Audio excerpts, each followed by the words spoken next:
Edgar Silva, de 53 anos, natural da Ilha da Madeira, é um dos candidatos às eleições presidenciais de 24 de janeiro.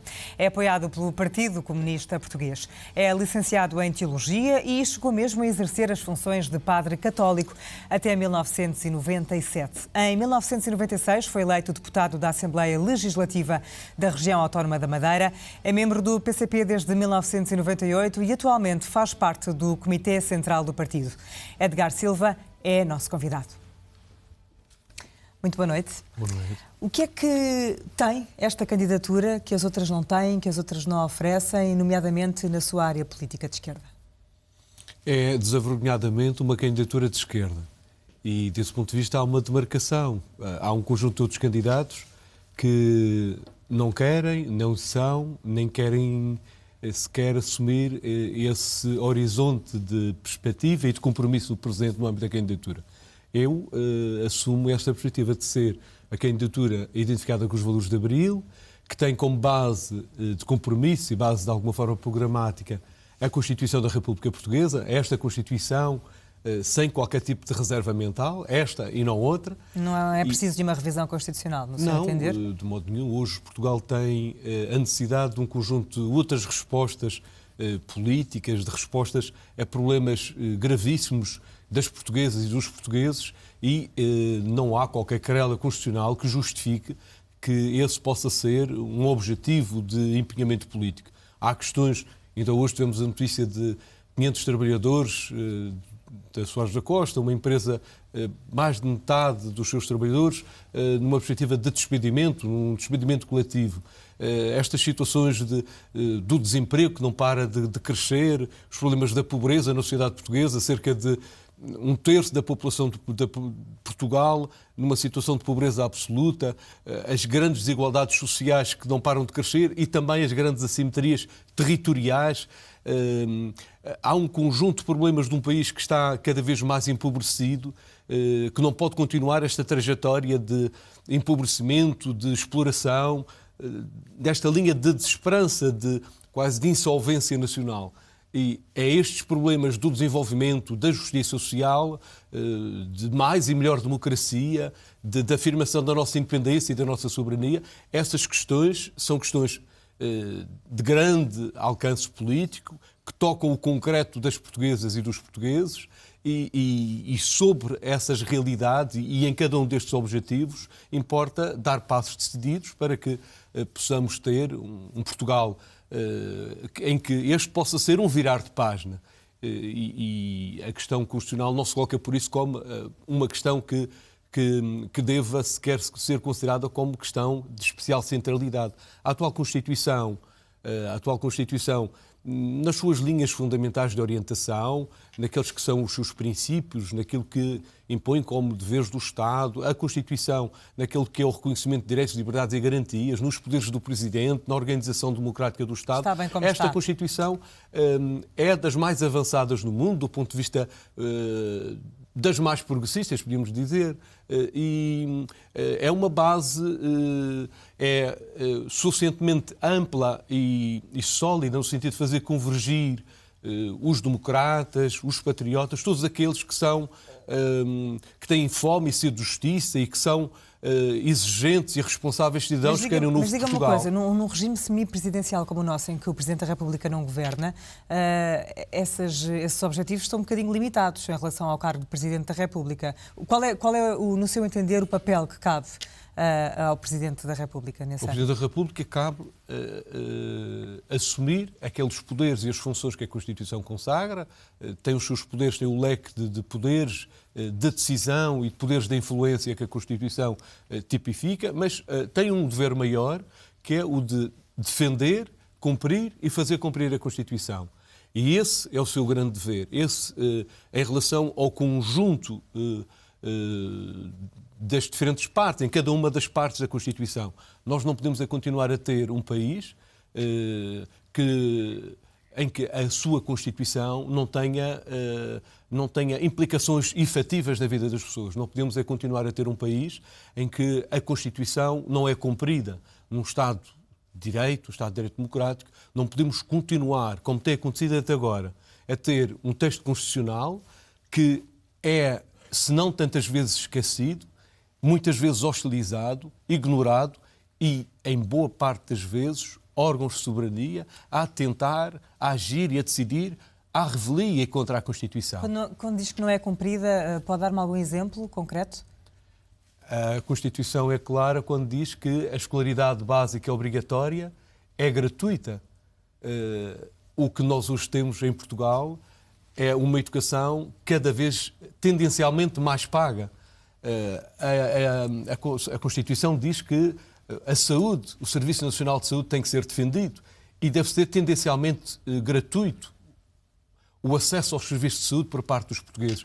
O que acontece hoje na sociedade portuguesa é, por opções de governo, por erradas opções de governo, e com a anuência do Presidente da República em tantas das vezes, é um desativar de urgências hospitalares, de centros de saúde, o impor taxas moderadoras, o remeter para os cidadãos o dever de pagar cada vez mais para que tenham acesso à saúde, numa situação em que em Portugal a saúde, para muitos dos portugueses e em muitas das situações, passou a ser um direito para quem tem dinheiro, quando a Constituição diz que ela deve ser de acesso universal e tendencialmente gratuito o acesso à educação. A Constituição fala da segurança social, do direito à proteção social, mas há milhares e milhares de portugueses, milhões, que não têm qualquer apoio, que estão completamente desprotegidos, quando o Estado tem deveres para com esses cidadãos, tem obrigações para com esses cidadãos. E nesse caso, que papel é caberia ao Presidente da República? O Presidente da República jura defender, quando perante o Parlamento o Presidente da República faz um juramento, quando toma posse, juro defender, cumprir e fazer cumprir a Constituição. Mas não é isso que temos visto. A Constituição, não só para o Presidente da República, mas relativamente a tantos atos de governo, a tantos processos legislativos, depois que a anterior maioria vinha a impor a Portugal, em tantas das vezes hostilizaram, violaram grosseiramente a Constituição em relação a deveres que são impostos ao Estado, por parte do Estado português, relativamente às portuguesas e aos portugueses. E, portanto, esta situação, por exemplo, em relação à afirmação de um país independente e soberano, em boa parte das vezes, o próprio Presidente da República... Quando diz que é preciso virar a página e defender a independência nacional, isso significa o que é na prática? É não respeitar o Tratado Orçamental, por exemplo? Não, de modo nenhum. Significa que... é dever, desde logo do Presidente da República, garantir a soberania e a independência nacionais. Isso quer dizer que deve ser o povo português, deve ser o povo senhor da sua história, dono da sua história. Quer isto dizer que o Estado português deve decidir das suas opções de desenvolvimento. Nós temos, por isso, que afirmar o direito à autodeterminação.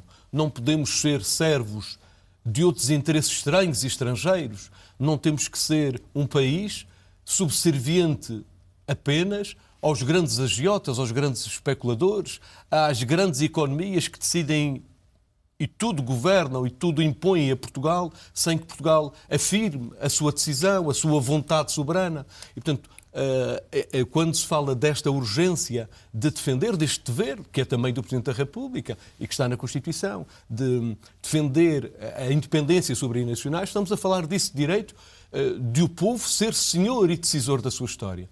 E esse objetivo tem uma atualidade muito grande. Não considera que esta dispersão de candidaturas à esquerda está a beneficiar a candidatura da direita de Marcelo Rebelo de Sousa, ao contrário daquilo que era pretendido pela esquerda? Eu não, talvez se me permitisse uma precisão, não falaria de candidaturas à esquerda, porque não se pode obrigar alguém a ser aquilo que não é. Como dizia logo no início, a minha candidatura é desavergonhadamente de esquerda. Mas há um conjunto de outras candidaturas... São da área política de esquerda, embora há um conjunto de outras candidaturas, ainda há dias ouvia um dos candidatos, o candidato Sampaio da Nova, a quem me perguntava perante a pergunta, mas a sua candidatura é de esquerda? Diz, não, de esquerda não sou de esquerda. Portanto, nem de direita, nem de esquerda, não é de esquerda. E, portanto, não se pode obrigar alguém a ser aquilo que não é, a ser aquilo que não quer ser. Há, talvez, nesta precisão, que colocar as questões... A candidatura de Maria de Belém é de esquerda, nível... apesar de não ser apoiada oficialmente pelo Partido Socialista. É melhor perguntar aos próprios, ou à própria, mas a questão, talvez com maior rigor, se possa colocar a este nível. Há uma diversidade de candidaturas que não coincidentes com o candidato da direita e com o candidato Marcelo Rebelo de Sousa. E a questão que se coloca é se isto constitui uma facilitação ao candidato da direita. É porque as sondagens dizem que sim. Bem pelo contrário, As sondagens dizem a ideia que vai ser um tenho é passeio. que quanto maior for o número de candidatos e de candidaturas na mobilização do maior número de homens e de mulheres para a participação no ato eleitoral, menor possibilidade terá qualquer candidato de ganhar a eleição à primeira volta, seja qual for. Porque uma das são últimas necessários... sondagens diz que Marcelo Rebelo de Sousa é capaz de ganhar à primeira volta e com mais de 60% dos votos. Mas as sondagens, nós ainda estamos no princípio. Veja que ainda nem sabemos ao certo quais são os candidatos que vão, efetivamente, ter plena legitimidade para assumir a sua candidatura. Apenas neste momento, oficialmente, de facto, estão entregues 3 candidaturas no Tribunal Constitucional. Neste momento, apenas 3 candidatos. Portanto, ainda não estão definidos os candidatos. Como é que se pode falar de uma sondagem que define quem será ganhador? Isso não tem sentido de facto, porque ainda é cedo, estamos ainda no lançamento de um processo. Depois, porque em democracia não existem resultados pré-determinados, não são as sondagens que dizem quem será o ganhador das eleições. Ainda por cima, porque o candidato da direita nem entregou, nem formalizou ainda a sua candidatura, nem se sabe se será de facto candidato, logo veremos se o Tribunal Constitucional considerará ou não, que reúne todos os requisitos formais, de acordo com a legalidade, para que a sua candidatura seja validada. Mas a questão que se coloca é que em democracia os resultados conquistam-se, constroem-se, nada está decidido. E quem decide é o povo. Em democracia, com a Constituição de Abril, é o voto de cada homem e cada mulher que tu decide. Importa também ter em conta, se me permite lembrar-lhe, que ainda agora, a 4 de outubro, nas últimas eleições, as sondagens, os comentadores, todas as indicações e analistas e análises apontavam para uma quase inevitável vitória da direita. Mas a direita venceu, não venceu com a maioria. A direita de tal forma venceu que foi destornada do poder, foi derrubada do poder. E há um azedume de facto muito grande, de tal forma que a direita, PSD, CDS, Passos Coelho, Paulo Portas, os seus amigos, pretendem fazer destas eleições, e apostam tudo, não só nas sondagens, mas querem fazer de tudo para fazer crer que já está tudo decidido sem ainda ter começado o processo, mas tudo se querem fazer para que na presidência da República possa chegar o seu candidato, o candidato Marcelo Rebelo de Sousa, é o candidato do PSD e do CDS, é o candidato de Passos Coelho e Paulo Portas. Ora, esta direita, estes partidos, querem fazer do seu candidato, se possível, o Presidente da República, eu creio que não vai acontecer, mas se possível querem torná-lo Presidente da República, para que na presidência da República possam recuperar parcelas de poder que agora perderam. Esta direita foi derrubada, foi destituída do poder.